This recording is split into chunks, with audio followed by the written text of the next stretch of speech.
Indore police के अफसर social media का भरपूर उपयोग करते हैं। कहीं पर भी जाते हैं, कुछ भी कार्रवाई की जाती है तो सबसे पहले रील बनाना बेहतर समझा जाता है। आजकल अफसरों के ऊपर रील का बुखार जो है वह सवार है। चाइनीज मांझे से 2 मौत पहले हो गई थी। कैमरों में सब कुछ कैद हुआ। उसके बाद में कई स्थानों पर दबिश दी गई। कैमरों के साथ में ड्रोन से निगरानी की तस्वीरें डाली गई। सोशल मीडिया पर जमकर वाहवाही बटोरी गई कि हाँ, हम अब जाग गए हैं और अब कार्रवाई की जा रही है। आज इंदौर शहर में मकर संक्रांति थी, बुधवार का दिन था और 3 लोग चाइनीज मांझे के शिकार हुए हैं। 3 लोग, जी हाँ, गले से खून की जो धार थी इतनी तेज तरीके से बह रही थी जिसे देख आप भी नहीं सकते और ना हम उसे दिखा पाएंगे। इससे पहले यहां पर 2 मौत हो चुकी है। इससे पहले यहां पर जो पुलिस है वो अभियान भी चला चुकी थी। उससे भी पहले कि हाँ, हम लोगों को जागृत कर रहे हैं। चाइनीज मांझों के खिलाफ लगातार कार्रवाई की जा रही है। ऐसे दुकानों पर कार्रवाई की जा रही है। इंदौर हाई कोर्ट भी सख्त हुआ। इंदौर शहर में कितनी चाइनीज मांझे की दुकानें होगी? 500, 600, 1000, 2000।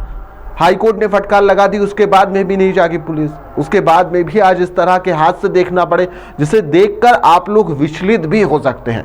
तस्वीरें हम आपको पूरी तरीके से नहीं दिखा सकते हैं। बुधवार को 3 लोगों को चाइनीज मांझे ने अपनी चपेट में लिया और बुरी तरह से यह लोग घायल भी हो गए हैं।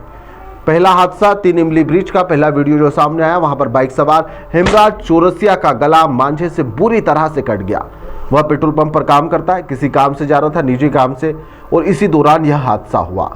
अब उसे एमवाय अस्पताल में भर्ती करवाया गया है। तस्वीर आपके सामने है। सड़क पूरी खून से लाल है।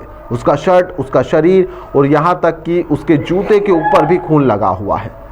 इसी बीच दूसरी खबर आती है परदेशीपुरा थाना क्षेत्र से, जहां पर महेश सोनी भी इसी जानलेवा धागे का शिकार हो गए। तीसरी खबर आती है जूनी इंदौर ब्रिज की, जहां पर एक दूध के व्यवसायी है प्रेम भंडारी, उन्हें भी चाइनीज मांझे ने अपनी चपेट में ले लिया, जिसमें आकर वह बुरी तरह से घायल भी हो गए। यहाँ पर हेमराज जो है वह गंभीर रूप से घायल है, जिसका इलाज एमवाय अस्पताल में चल रहा है, जहां पर उसे ऑपरेशन करने की सलाह डॉक्टरों के द्वारा दी गई है कि ऑपरेशन किया जाएगा तो ही वह बच पाएगा। वहीं पर चंदन नगर के रहने वाला वह व्यक्ति है और पेट्रोल पंप पर काम कर कर अपनी आजीविका चलाता है। ऑपरेशन के लिए पैसों की जुगत में भी अब परिवार जुटा हुआ है। दूसरी घटना जो हुई थी वह परदेशीपुरा इलाके में हुई थी, जहां पर नंदानगर के रहने वाले महेश सोनी की गर्दन जो है वह चीनी मांझे से कट गई है। वह एक निजी अस्पताल में उन्हें भर्ती करवाया गया है। इंदौर के जो ब्रिज है, जूनी इंदौर ब्रिज है, वहां पर भी दूध के जो व्यवसायी है प्रेम भंडारी, उनके साथ में भी यह घटना घटित हुई है और उन्हें 8 टाके आए हैं। सोचिए आप, उन्हें भी 8 टाके। यह 3 खबरें, ऐसी छोटी मोटी कई खबरें होगी जो निकलकर सामने नहीं आई, लेकिन जो दर्दनाक वीडियो निकलकर सामने आया वह 3 इमली ब्रिज के यहां से निकलकर सामने आया।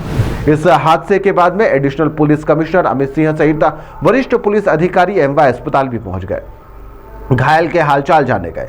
अधिकारियों ने यहां पर घायल हेमराज रविंद्र चौरसिया की स्थिति की जानकारी ली, डॉक्टरों से बातचीत करी और कहा कि हम इस मामले में जांच कर रहे हैं कि आखिरकार यह हादसा हुआ कैसे। इसी बीच पुलिस ने यहां पर प्रतिबंधित चाइनीज मांझे के खिलाफ कार्रवाई तेज कर दी। हेल्पलाइन नंबर भी जारी किया गया है, लेकिन फिर भी हुआ कुछ भी नहीं। आज जो तस्वीरें सामने आई उसने सभी को चौंका कर रख दिया। पुलिस का कहना है कि चाइनीज मांझे के साथ में हमने कई लोगों को गिरफ्तार किया गया है। बेचने वाला, खरीदने वाला और रखने वाला, तीनों के तीनों इसमें दोषी पाए जा रहे हैं और लगातार इस तरह की कार्रवाई की जा रही है। कई लोगों को गिरफ्तार किया गया है, कई को जेल में दाखिल कर दिया गया है, फिर भी हादसे बिल्कुल भी नहीं रुके। ये अभी सूचना मिली है थाना बवरकुआ क्षेत्र के अंतर्गत 3 इमली ब्रिज है, जहाँ पर एक युवक ब्रिज चढ़ रहा था, बाइक से था और अचानक उसके कोई एक डोर थी जिससे कि वो घायल हो गया है। इसको तत्काल हॉस्पिटलाइज कराया गया है और अब ये पता लगाया जा रहा है कि किससे उसको चोट आई है। फिलहाल उसको हॉस्पिटलाइज कराया गया है, खतरे से बाहर। 3 हादसे और इसी बीच इंदौर की ट्रैफिक पुलिस यहाँ पर लोगों को सचेत करती हुई नजर आई। गाड़ियों के ऊपर तार लगाती हुई दिखाई दी कि हम यहाँ पर तार लगा रहे हैं जिससे हादसों से बचा जा सकता है। यह फ्री में लगाए जा रहे हैं। ट्रैफिक पुलिस के साथ ही यहाँ पर यमराज बनते हुए और नाटकीय घटनाक्रम भी यहाँ पर दिखाया गया, नुक्कड़ नाटक भी किया गया। लेकिन जो वीडियो इससे पहले सामने आ गए थे वह दिल को दहला देने वाले थे। लोग अब बाइक चलाने से भी डर रहे हैं, घर वाले भी भयभीत हैं। घर वाले कहीं पर जा रहे हैं तो लोग उन्हें मफलर और अन्य रुमाल बांधकर ही बाइक चलाने की भी सलाह दे रहे हैं। यहाँ पर कब चाइनीज मांझा यहाँ पर खूनी साबित हो जाए और गले को रेत दे, कुछ भी कहा नहीं जा सकता है।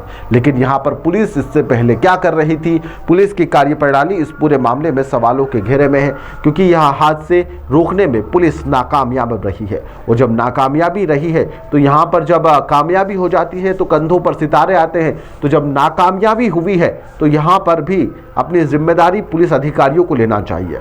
थाना अधिकारियों के ऊपर, जिस क्षेत्र में यह हादसे हुए उनके ऊपर कार्रवाई होना चाहिए। उस बीट में उस पुलिस अधिकारी के ऊपर भी कार्रवाई होना चाहिए जो इस तरह के हादसों को रोकने में नाकाम रहा, क्योंकि यह सभी के हाथ में था कि यहाँ पर जितनी भी दुकानें संचालित हो रही थी 2 या 3 महीने पहले से ही सभी को सचेत किया गया था, फिर भी इस तरह के हादसे नहीं रोक पाई, तो यहाँ पर पुलिस की नाकामी ही इसे माना जाएगा। फिलहाल के लिए इस खबर में इतना ही। आप देखते रहिए द लपेटा।